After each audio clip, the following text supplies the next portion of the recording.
Bienvenue à toutes et à tous sur cet espace éducatif. Je suis Evguili Mariam, professeure d'informatique au lycée éthique de Bizerte. Ce travail a été encadré par Madame Larli Oulaïla, inspectrice générale sur la région de Bizerte. Notre leçon d'aujourd'hui sera consacrée pour les structures itératives et les événements destinés aux élèves de la 4e année sciences de l'informatique, matière technologie de l'information et de la communication. Pour réaliser l'évaluation en même temps que moi à la fin de cette leçon, donc je vous prie de préparer vos PC portables, de bureau, tablettes, smartphones munis d'une connexion Internet, de télécharger l'application QR Code à partir de App Store ou Play Store si vous allez utiliser vos smartphones, ou bien préparer le navigateur pour saisir le lien qui va être affiché à la fin de cette leçon. Donc, pendant cette leçon, j'ai utilisé quelques codes, le premier pour les questions de réflexion, le deuxième pour les nouvelles connaissances, le troisième pour les constructions de connaissances et le dernier pour les messages d'attention. Aujourd'hui, on va commencer notre leçon avec un rappel de connaissances. On va voir les structures itératives, le contrôle de saisie d'un formulaire, les événements et on va terminer avec des applications et une évaluation. Donc, on va commencer par le rappel. Donc, première question, l'expression permettant de vérifier si la valeur de i est différente de 5 et i différent de 5. Donc, je vous donne un temps de réflexion. Quelle est la bonne réponse? Oui, bien évidemment. Pour écrire i différent de 5, on utilise le symbole point d'exclamation égal. Deuxième question, la méthode to uppercase permet de convertir une chaîne de caractères en minuscules, une chaîne de caractères en majuscule, uniquement le premier caractère d'une chaîne en majuscule. Donc réfléchissez bien. Oui, bien évidemment, to uppercase permet de convertir une chaîne de caractères en majuscule. Donc une chaîne de caractères en minuscule, on utilise la méthode to lowercase.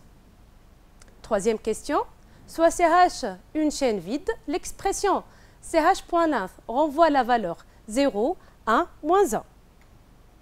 Réfléchissez. Quelle est la bonne réponse? Oui, c'est 0. Puisque la propriété length renvoie la valeur la longueur d'une chaîne de caractère 0 si la chaîne est vide. Quatrième question. Après l'exécution du code suivant, la valeur de MBR1 est 12, 11 ou 9. Donc, le code var NBR1 est égal à 10, var NBR2 est égal à 12. If NBR1 inférieur à NBR2, donc le premier traitement c'est NBR1 plus égal à 1, else le traitement de NBR1 moins égal à 1. Quelle est la bonne réponse? Oui, bien évidemment, c'est 11. Puisque on a NBR1 c'est 10, inférieur à 12, donc on va exécuter le premier traitement, donc NBR1 plus égal. Ici, plus égal, signifie, donc c'est un opérateur commutatif qui signifie NBR1 est égal à NBR1 plus 1, donc on aura 11. Question 5. Pour vérifier si le premier caractère de la zone de texte mot de passe est égal à 1 ou 0, on écrit donc la récupération de la zone .char de 0 double égal à 0 et la récupération de la zone mot de passe .char de 1 est double égal à 1, ou bien la récupération de la zone mot de passe char de 0 différent de 0 chaîne de caractère ou f.t3.value.char de 0 différent du caractère 1. La troisième proposition c'est if f.t3.value.char de 0 différent de 0 avec 0, c'est une chaîne de caractères, et f.t3.value.char de 0 différent de 1. À votre avis, quelle est la bonne réponse? Réfléchissez. Oui, effectivement, c'est la dernière et la bonne réponse. Donc, on a ici, donc pour vérifier que le premier caractère est 1 ou 0, on doit écrire donc, la récupération de la zone différent de 0, puisque cette zone, c'est une chaîne de caractères. Et on rappelle aussi que char@, la méthode char@ permet de retourner le caractère dont la position est égale à x. Donc, on commence notre premier objectif de cette séance, ce sont les structures itératives. Et on va reprendre le formulaire s'abonner.htm du site Santé Plus vu dans les leçons précédentes. Donc, nous avons appliqué un contrôle de saisie sur chacune des zones, avoir le nom et prénom, l'email et le mot de passe. Donc, maintenant, pendant cette leçon, on va achever le contrôle de saisie du formulaire en vérifiant que l'utilisateur a choisi un mode de paiement qui peut être e-dinar ou carte bancaire et a sélectionné une périodicité qui peut être mensuelle, trimestrielle ou annuelle. Donc, on va rappeler les contrôles appliqués. Pour le nom et le prénom, donc c'est une chaîne non vide. L'email doit être donc une chaîne de 50 caractères maximum et ayant le format ch1@ch2.ch3. Le mot de passe est une chaîne de 6 caractères au minimum et ne comporte pas d'espace. Donc, à votre avis, le champ nom et prénom peut-il contenir des caractères non alphabétiques? On va voir, on va essayer. Donc, on va passer au code et on va tester. Donc, voici le formulaire. On va essayer de saisir des nombres suivis des chaînes de caractères. Et on va cliquer. Donc, bien sûr, donc, ici, on voit que le message de la zone d'après qui s'affiche, c'est-à-dire que le champ, il peut accepter des caractères non alphabétiques. Quelle est la solution à votre avis? Donc, le champ nom et prénom doit contenir une chaîne alphabétique. Donc, il s'agit de répéter la saisie du nom et prénom jusqu'à saisir une chaîne alphabétique. Donc, maintenant, on va essayer d'exploiter ensemble les structures de contrôle itératif pour contrôler le remplissage du formulaire. Donc, la première syntaxe pour les structures itératives, on a la structure for, donc, on écrit entre parenthèses initialisation, point virgule condition, point virgule progression. On ouvre l'accolade, traitement et on ferme l'accolade. Et si initialisation permet de définir les instructions d'initialisation nécessaires au traitement répétitif, les conditions, donc définir là où les conditions de continuité, et pour la progression, c'est définir le pas du compteur qui peut être différent de plus ou moins 1. Exemple, on veut afficher dans une boîte de dialogue les valeurs de 0 à 9. Donc, on va écrire la structure itérative for. Donc, for, i est égal à 0, ici, c'est l'initialisation. Point virgule, i inférieur à 10, c'est la condition. Point virgule, i++, c'est la progression. Donc, on ouvre l'accolade. Le traitement, c'est alerte i, c'est-à-dire on va afficher les valeurs de i qui peuvent être de 0 jusqu'à 9. Donc, passons à l'exécution. Donc, on a écrit script for i est égal à 0, donc i inférieur à 10, point virgule i++, alerte i slash script. On passe à l'aperçu. Donc, on aura, donc, comme vous voyez, la première boîte de dialogue 0. On écrit, on clique sur OK, donc 1, 2, 3, 4, 5, 6, jusqu'à 9. Donc, c'est bon. On va voir maintenant la deuxième syntaxe de la structure itérative, qui est la structure do while. Donc, elle s'écrit do, on ouvre l'accolade, traitement, on ferme l'accolade, entre parenthèses, la condition. Ici, la condition, c'est une condition de continuité. Et le traitement, il est exécuté au moins une seule fois. Donc, la boucle s'arrête quand? La boucle s'arrête si la condition n'est plus vérifiée. Faites attention lorsque la condition n'est plus vérifiée. Donc, on va voir un exemple, le même que tout à l'heure. On veut afficher dans une boîte de dialogue les valeurs de 0 à 9. Le code devient, donc là on commence par l'initialisation i est égal à 0, on écrit do, on ouvre l'accolade, le message alerte i qui permet d'afficher les valeurs de i plus égal à 1, c'est-à-dire ça c'est la progression, et la condition i inférieur à 10, comme je vous ai dit tout à l'heure, la condition ici c'est une condition de continuité. Donc c'est le même résultat que tout à l'heure. On va revenir à notre activité. On va optimiser maintenant le contrôle de saisie de la zone nom et prénom qui doit être une chaîne alphabétique et non vide.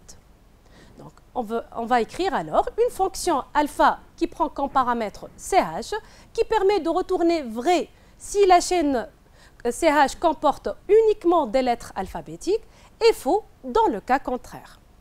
Donc on va essayer d'écrire ensemble le code. On commence par écrire function alpha de ch. Pour ne pas faire le test des caractères majuscules et minuscules, on veut essayer, donc on va convertir la chaîne en une chaîne majuscule. Donc on va utiliser quelle méthode? Oui, c'est la méthode toUpperCase. Donc on va écrire ch est égal à ch.toUpperCase. Maintenant, après, on va initialiser le compteur i à 0. Donc on va écrire var i est égal à 0. On va maintenant initialiser une variable booléenne test à true. Donc on va écrire var test est égal à true.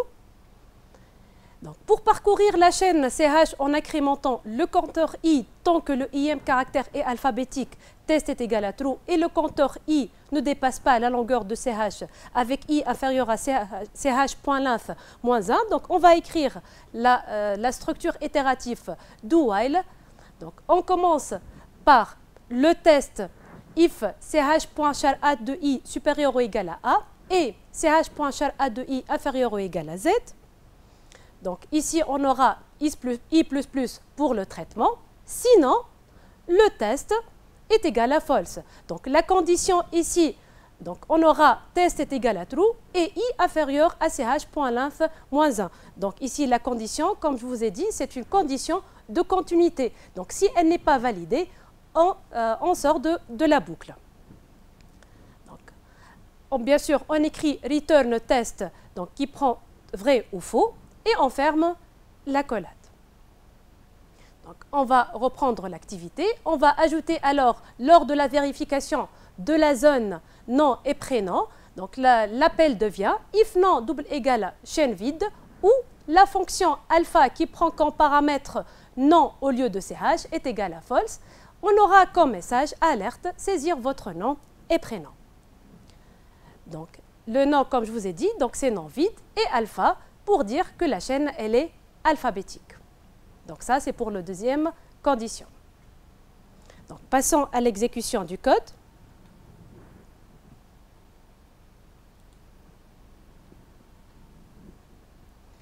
Donc, on va cliquer sur l'onglet code. On va écrire maintenant la fonction alpha. Donc, alpha qui prend comme paramètre la variable nom double égale à false. Et on ferme les parenthèses. Bien sûr, on ouvre une parenthèse. On va faire un test. Donc, on va saisir donc, dans la zone de texte des caractères alphabétiques et numériques et on va tester. Donc, on clique sur le bouton. Donc, ici, un message qui s'affiche, saisir votre nom et prénom. On va écrire seulement des caractères alphabétiques et on va tester. C'est bon. Donc, le message de la zone d'après s'affiche. Donc, c'est bon. La zone a été prise en considération. On revient alors à notre code. Donc, retenons la syntaxe des structures itératives présentées sont. Donc, on a la première structure, c'est la structure for. Et la deuxième, c'est la structure do while. Il y en a d'autres structures itératives, c'est la structure while seulement, qui est omise du programme cette année, vu l'allègement. Donc, passons maintenant au contrôle de saisie d'un formulaire. Donc, on va maintenant ajouter un contrôle sur les boutons d'option radio afin de s'assurer que l'utilisateur a choisi un mode de paiement qui peut être e-dinar ou bien carte bancaire. Comment peut-on savoir que l'utilisateur a choisi un des boutons d'option? Donc, pour vérifier l'état d'une case d'option cochée ou non, on utilise l'attribut checked qui prend la valeur true si la case est cochée et false dans le cas contraire. Donc, la syntaxe est la suivante, c'est document.nonFormulaire.nom de la case entre crochet indice.checked.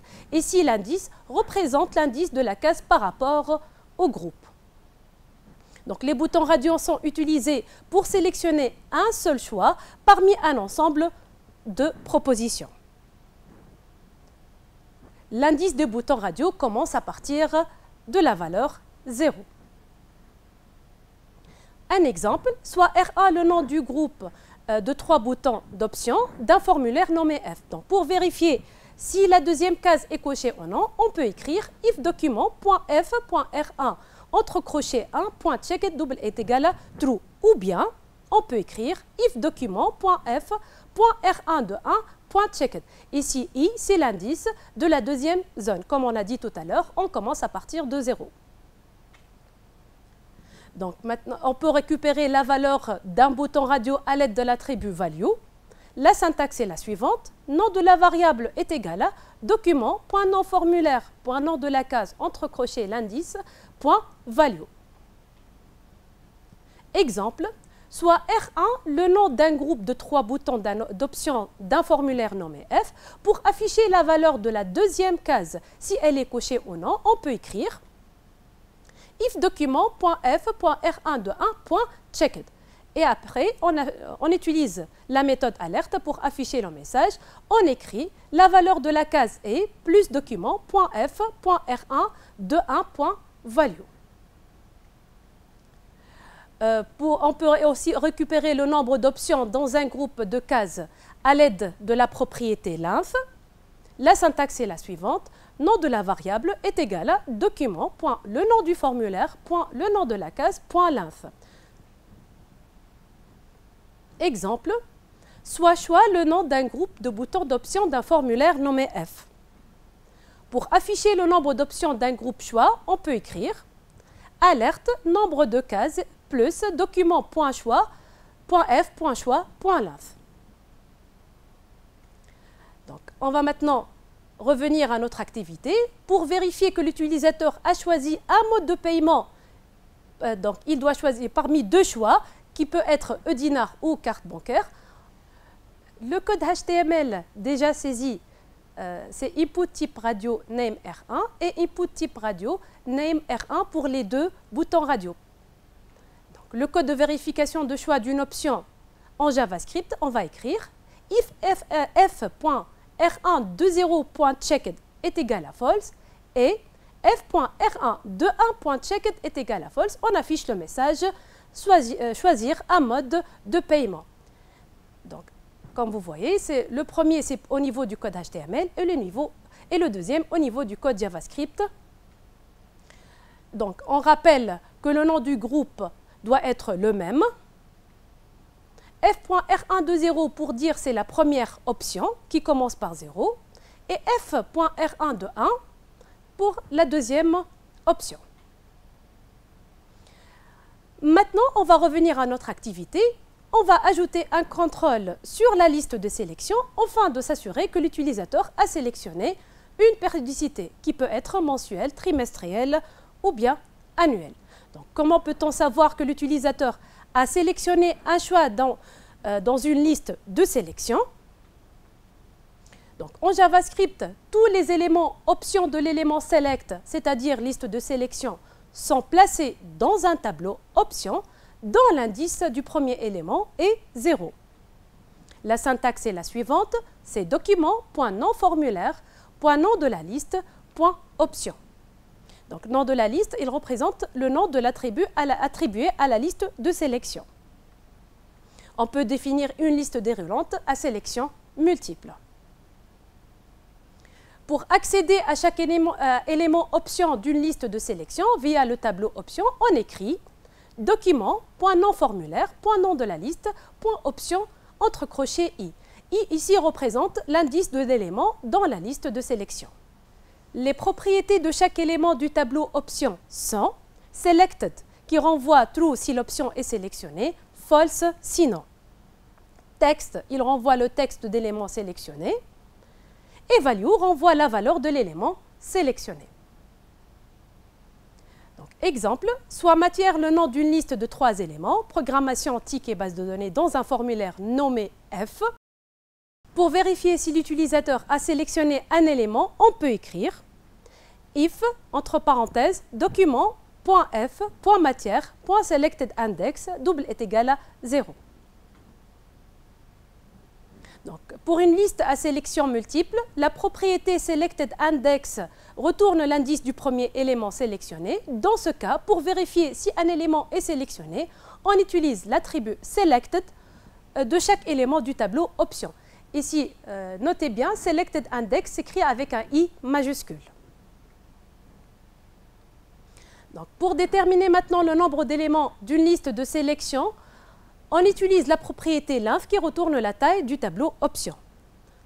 Donc, soit matière le nom d'une liste de 3 éléments, programmation ticket base donnée dans un formulaire nommé F. Pour afficher le nombre d'éléments de la liste matière, on peut écrire alerte, le message la liste comporte, plus document.f.matière.option.linf. Revenons à notre activité. Donc, pour vérifier que l'utilisateur a sélectionné une périodicité, donc voici le code HTML déjà saisi.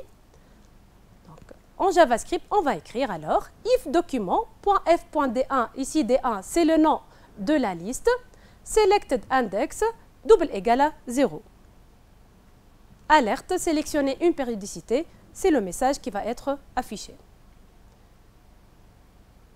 Donc ça c'est au niveau du code HTML. Et le deuxième, c'est au niveau du code JavaScript.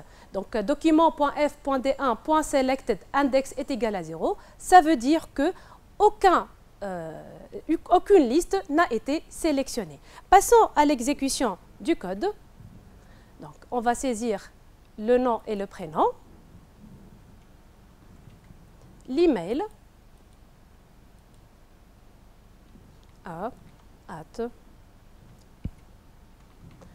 donc, le mot de passe contenant des chiffres. On doit choisir un mode de paiement et donc sélectionner une périodicité. On n'a pas ici sélectionné, donc un message va être affiché. Donc, on va revenir.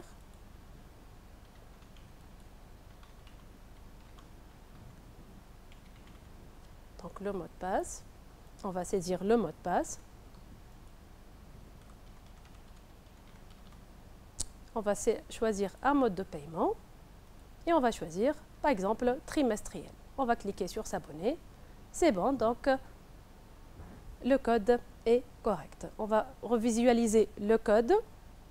Donc, comme vous voyez, on a écrit document.f.d1.selectedIndex avec I majuscule.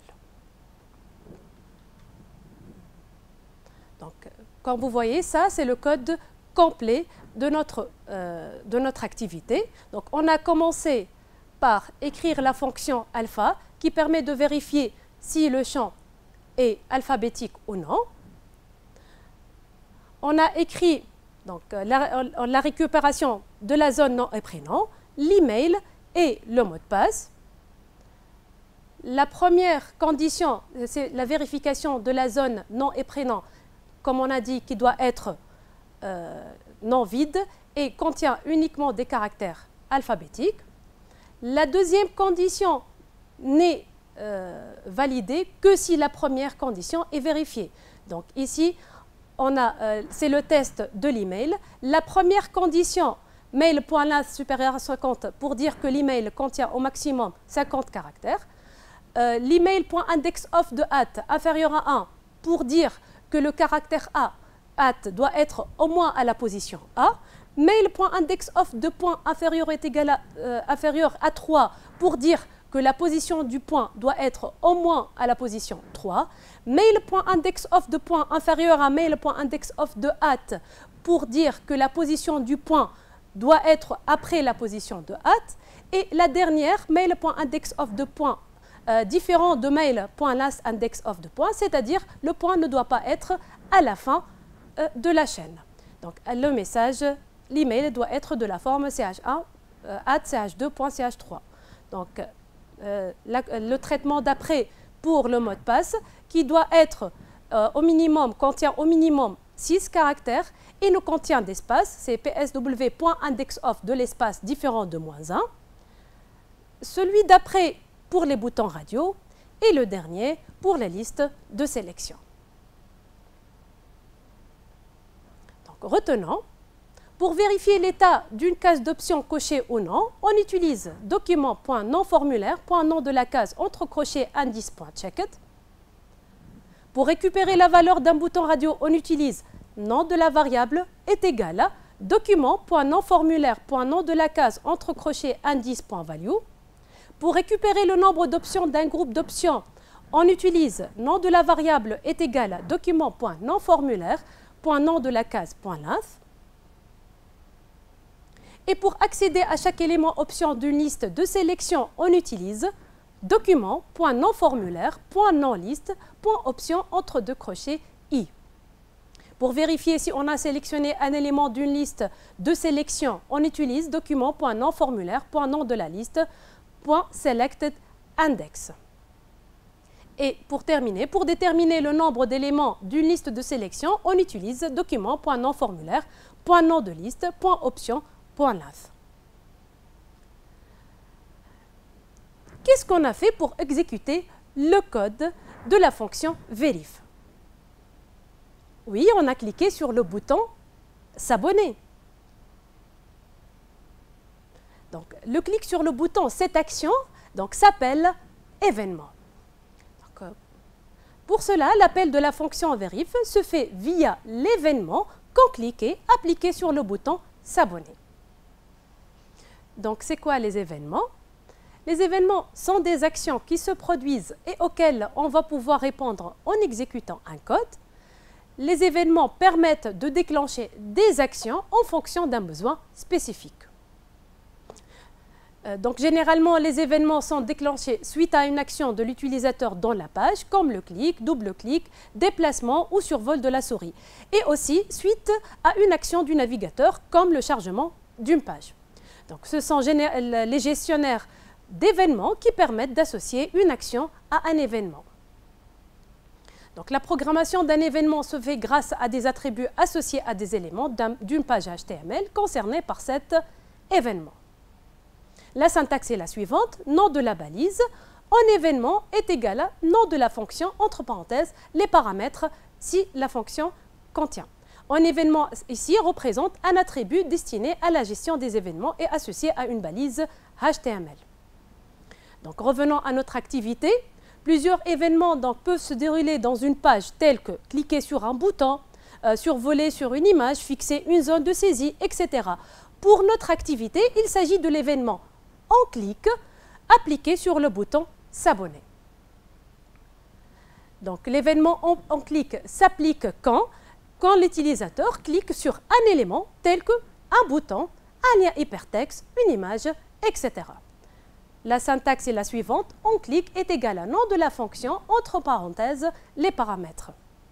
Exemple, pour exécuter la fonction intitulée addition, quand on clique sur le bouton nommé somme, on peut écrire input type button name somme on clic addition. Donc ici, on peut écrire l'événement on clic dans la zone de type bouton.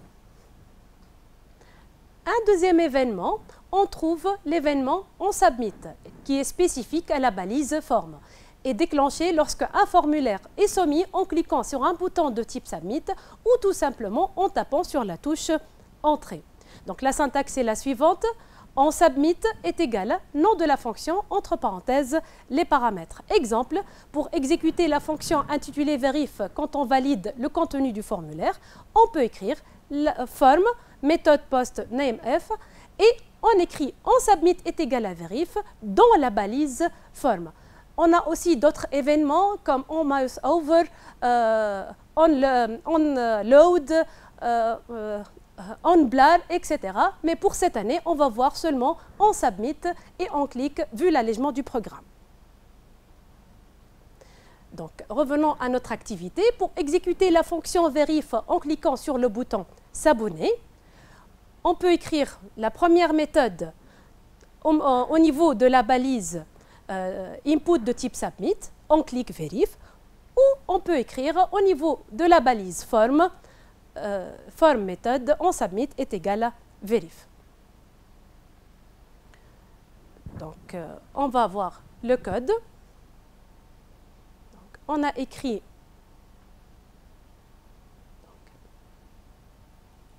fractionné. Ça, c'est la balise. Donc, on a input type submit, value s'abonner. On clique. On clique vérif.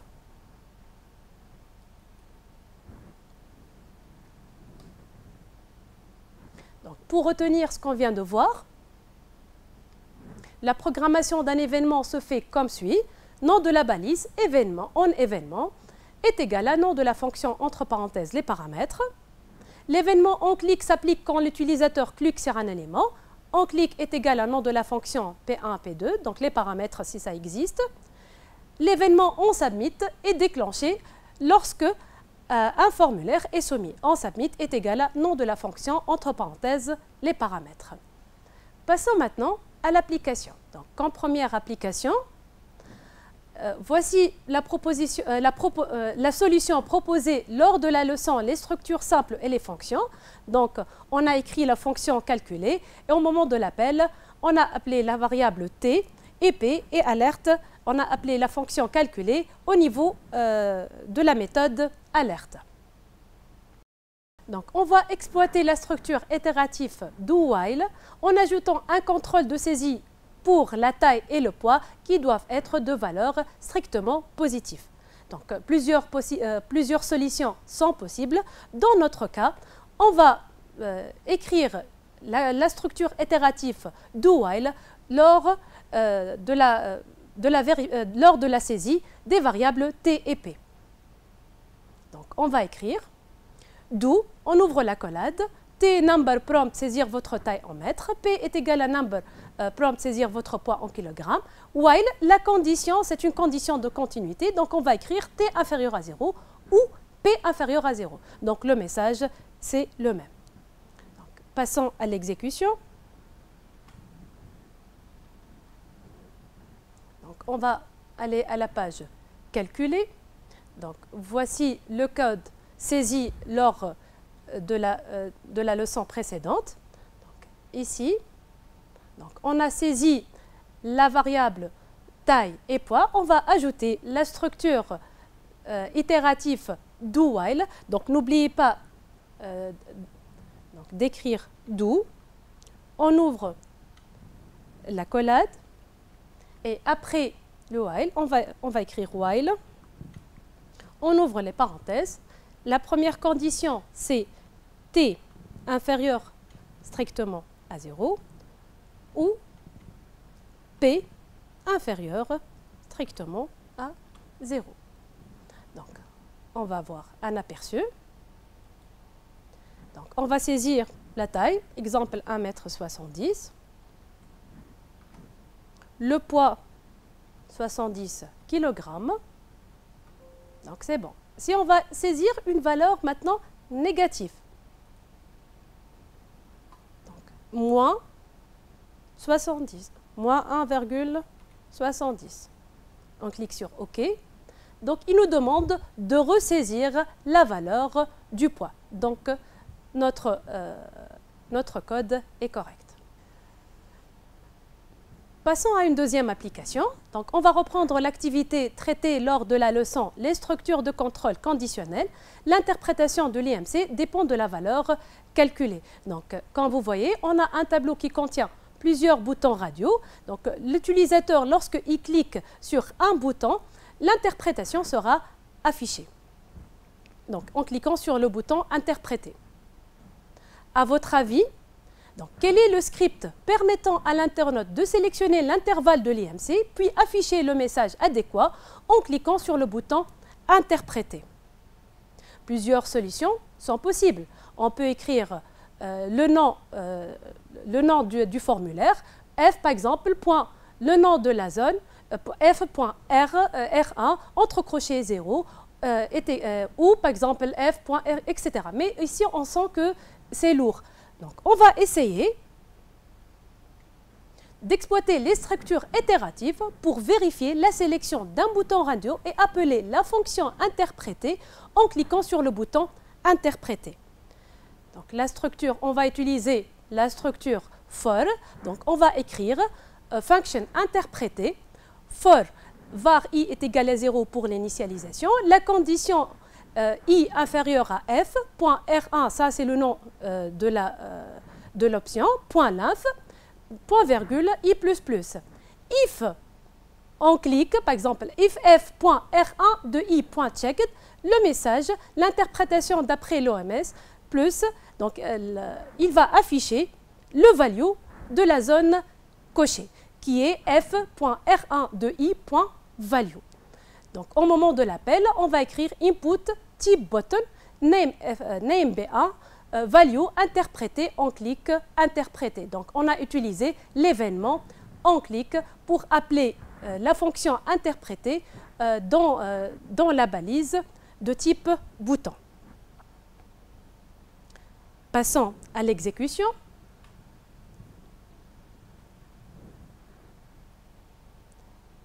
On va passer à la page interpréter. Donc, on a saisi la fonction interpréter. Donc, on a écrit le code de tout à l'heure. Donc, passons à l'aperçu. Donc, lorsqu'on choisit, connaissant notre IMC, dans notre cas, on a 24,22. Donc, c'est le deuxième choix. On va cliquer ici. Et on va cliquer sur le bouton interpréter. Un message, donc corpulence normale. Donc, ici, on va revenir au bouton radio. Donc, on a donc, le message a été saisi donc, dans la colonne valeur. Dans la propriété de l'option, on écrit le message dans la valeur, qui est l'option value, donc comme vous voyez, value. Donc à chaque fois, on écrit le message, donc l'interprétation dans le value du bouton. Donc comme vous voyez ici, donc on écrit le value ici. Très bien. Passons maintenant à l'évaluation. Donc comme je vous ai dit au début de la leçon, donc, vous préparez vos PC portables ou bien donc, vous avez normalement téléchargé l'application QR. Donc, scannez le code qui s'affiche ou bien saisissez le lien qui s'affiche devant vous. Donc, vous écrivez dans le navigateur https://cruise.net/Q en majuscule / .d'interrogation S majuscule O M Z majuscule U majuscule et N. Donc, scannez. Et on va commencer ensemble l'évaluation. Donc, l'évaluation contient 10 questions. Vous cliquez sur le bouton suivant. Donc, vous saisissez vos noms et vos prénoms. Dans mon cas, je vais écrire Giri. C'est mon nom. Et l'établissement, par exemple, donc je vais écrire Bizert. Et vous cliquez sur le bouton suivant. Donc la première question. Pour récupérer la valeur d'un bouton radio, on utilise l'instruction suivante. Nom de la variable est égal à document.nom-formulaire.nom de la case .length.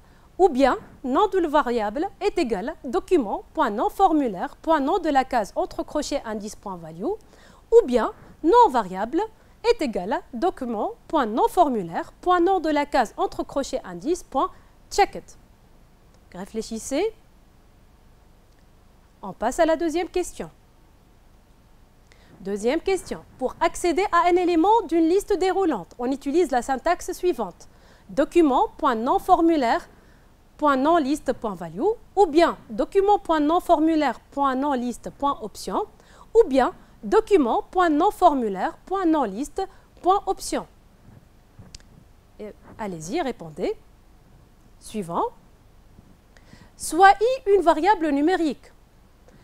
L'expression i++ désigne une pré-incrémentation, une post-incrémentation, une erreur d'écriture. À votre avis, quelle est la bonne réponse? Oui, on passe. Quatrième question. En JavaScript, pour exprimer une boucle allant de 0 à 10 avec un pas de 1, on utilise la syntaxe suivante. For i inférieur à 10, point virgule i plus plus, ou bien for i est égal à 0, point virgule i inférieur ou égal à 10, point virgule i plus plus, ou bien for i est égal à 0, point virgule i inférieur ou égal à 10. Donc, répondez. Suivant. Ici, pour la question 5, en JavaScript, la particularité de la boucle do while est. Plusieurs réponses possibles. La condition utilisée est une condition d'arrêt, ou bien la condition utilisée est une condition de continuité. Les instructions sont exécutées au moins une fois. Donc ici, faites attention, on a plusieurs réponses correctes. Question 6. Après l'exécution du script suivant, les valeurs de x et y sont avec x est égal à 1, y est égal à 1, d'où x plus plus, y plus égal à x, while la condition c'est x inférieur à 3. Donc la proposition x est égal à 2 et y est égal à 3, ou bien x est égal à 3 et y est égal à 6, ou bien x est égal à 4 et y est égal à 10. Question d'après. L'événement spécifique à la balise forme est on click, on load ou bien on submit. Question 8. Que faut-il écrire à la place de x dans le script suivant de la fonction verif qui permet de vérifier la sélection d'un bouton radio d'un groupe de 3 options nommé R.